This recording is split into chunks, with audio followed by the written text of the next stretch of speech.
You did everything right. You planted a variety you've grown before.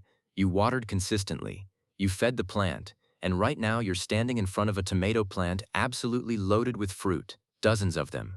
Plump, full-sized, completely healthy looking, and every single one of them is still stubbornly, frustratingly green. No red, no orange, no blush.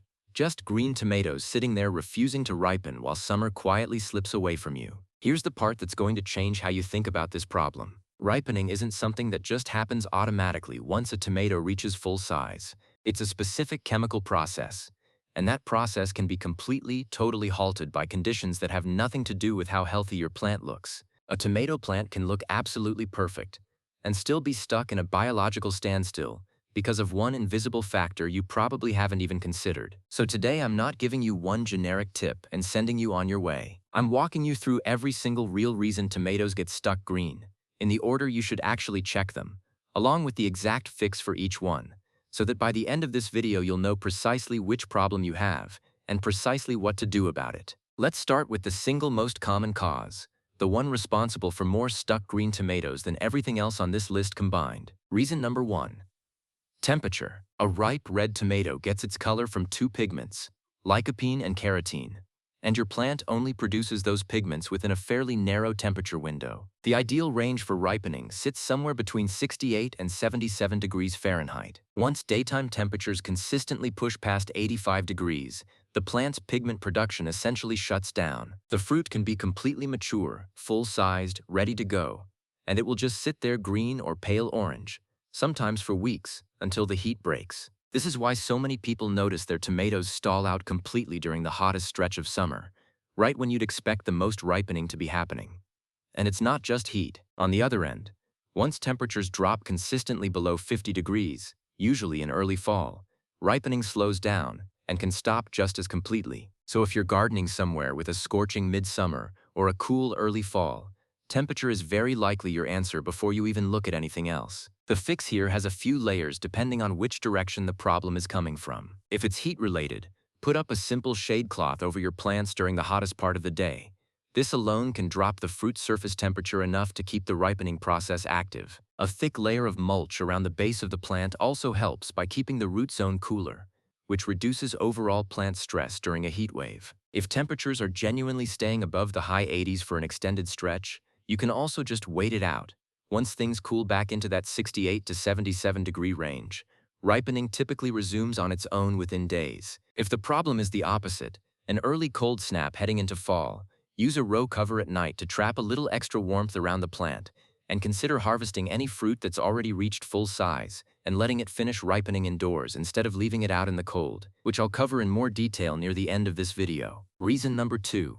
Too much nitrogen. If your tomato plant looks incredible, dark green, thick, bushy, aggressively leafy, but the fruit set is thin, or the existing fruit refuses to ripen, there's a good chance you've been feeding it too much nitrogen. Nitrogen is fantastic for leafy growth, which is exactly the problem. A plant with easy access to a lot of nitrogen will prioritize growing more leaves and stems over pushing energy into ripening the fruit it already has. Basically, you've accidentally told the plant that leafy growth is the priority, and it's listening. The fix is to stop feeding it high nitrogen fertilizer immediately and switch to something formulated specifically for fruiting vegetables, which will be higher in phosphorus and especially potassium relative to nitrogen. Look at the 3 numbers on any fertilizer package. Those represent nitrogen, phosphorus, and potassium in that order. And for a tomato plant that's already fruiting, you want that first number to be low relative to the other 2. If you've been using a generic all-purpose fertilizer, or, even worse, a lawn fertilizer anywhere near your tomato bed, that's very likely contributing to the problem. Reason number 3. Potassium deficiency, even in soil that technically has enough potassium. This one surprises a lot of people. Potassium plays a critical role in fruit development and ripening, and a deficiency can cause exactly the stalled, stuck green symptoms we're talking about, along with a specific disorder called yellow shoulder, where the area around the stem stays yellow or green, while the rest of the tomato tries to ripen normally. Here's the confusing part though. A soil test can come back showing perfectly adequate potassium levels, while the plant tissue itself is still deficient.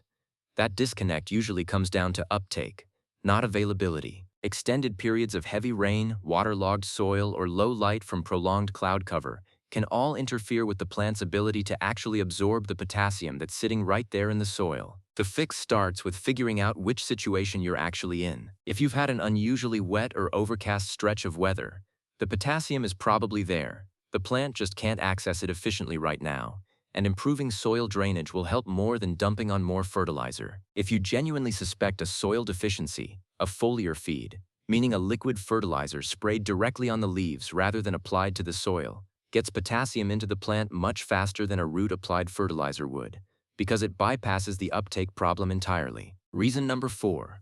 Not enough sunlight reaching the fruit. Tomato plants can get incredibly leafy over the course of a season. And if you haven't been pruning at all, it's entirely possible that your fruit is sitting in almost permanent shade underneath a dense canopy of foliage. Fruit needs direct light exposure to trigger and sustain the ripening process efficiently, and a tomato buried under thick leaves can lag noticeably behind fruit that's getting full sun on the same plant. The fix is simple: selective pruning. Remove some of the lower leaves, especially anything shading fruit that's already reached full size, and prune out excess suckers, which are the small shoots that grow in the joint between the main stem and a branch. You don't need to strip the plant bare. Tomatoes still need enough foliage to protect fruit from sun scald, but opening up the canopy so light can actually reach your ripening fruit makes a real difference. Reason number 5. You might be growing a variety that was never going to turn red in the first place. This sounds almost too simple, but it trips up more people than you'd think, especially anyone growing from a seed swap, a farmer's market seedling, or an unlabeled plant. Not every tomato ripens to red. Heirloom and specialty varieties ripen to yellow, orange, pink, purple, deep brown, and even varieties that stay mostly green or green-striped when fully ripe. If you're watching a tomato that's supposed to be a yellow or purple variety and waiting for it to turn red, you could genuinely be waiting forever for something that was never going to happen. The fix here is just confirming what you actually planted. If you're not sure of the variety, look at the ripening pattern. Most non-red varieties still show a shift, a softening, a slight color change, a shift in sheen, even if that final color isn't red. If the fruit is softening slightly and coming loose from the vine easily, it may already be ripe, regardless of the color you were expecting. Reason number 6. The fruit needs ethylene exposure that it isn't getting. Ethylene is a natural plant hormone that triggers and accelerates ripening, and tomatoes are extremely responsive to it. In a lot of stalled ripening situations, especially toward the end of the season, the most reliable fix isn't something you do to the plant at all. It's bringing the fruit indoors. Here's exactly how to do it. Pick any fully sized, mature green tomato, meaning it's stopped growing and has a slight waxy sheen even though it's still green, and place it in a paper bag along with a ripe banana or apple. Both of those fruits release ethylene gas as they ripen, and trapping that gas inside a closed paper bag with your green tomato dramatically speeds up the ripening process, often producing a fully red tomato within just a few days. Do not put green tomatoes in the refrigerator hoping to preserve them. Cold temperatures below around 50 degrees actually halt the ripening process and can permanently damage the flavor and texture, which is the exact opposite of what you want. Reason number 7.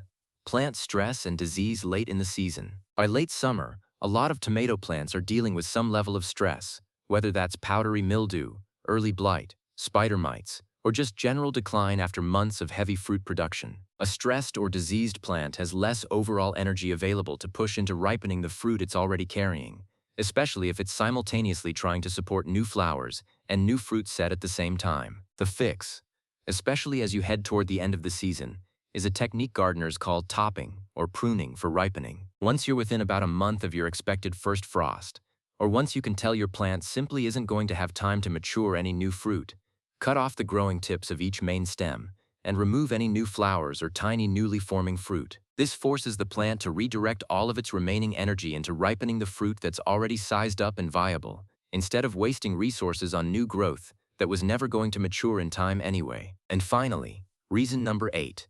You might just be checking too early. Tomatoes typically take somewhere between 6 and 8 weeks from the point of pollination to reach full ripeness, and depending on the variety, that timeline can run even longer. If you're growing a larger beefsteak type variety, in particular, it's genuinely normal for the ripening window to feel painfully slow, especially compared to smaller cherry or grape varieties that ripen much faster. Before assuming something is wrong, check the expected days to maturity for your specific variety, and count backward from when you noticed flowers actually setting fruit, not just from when you planted the seedling. So let's put this all together into one simple approach. If your tomatoes are stuck green, start with temperature, since that's the single most common cause. If the weather looks fine, check how heavily fertilized and leafy the plant is, since excess nitrogen and shaded fruit are the next most likely culprits. If the plant looks healthy and appropriately pruned, consider whether recent rain or cloud cover could be interfering with potassium uptake. And if none of that applies,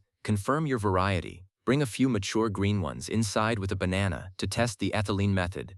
And, if it's late in the season, go ahead and top the plant to force it to finish what it's already started, instead of chasing new growth that isn't going to make it in time. Stuck green tomatoes almost never mean something is fundamentally broken with your plant. In the overwhelming majority of cases, it's one specific, identifiable, fixable condition. And now you know exactly which questions to ask to figure out which one you're actually dealing with. If this finally explains what's been happening in your garden, subscribe, because next I'm covering the exact way to store, freeze, and preserve a sudden overwhelming tomato harvest once all of these finally start ripening at once, so nothing you worked for this season goes to waste.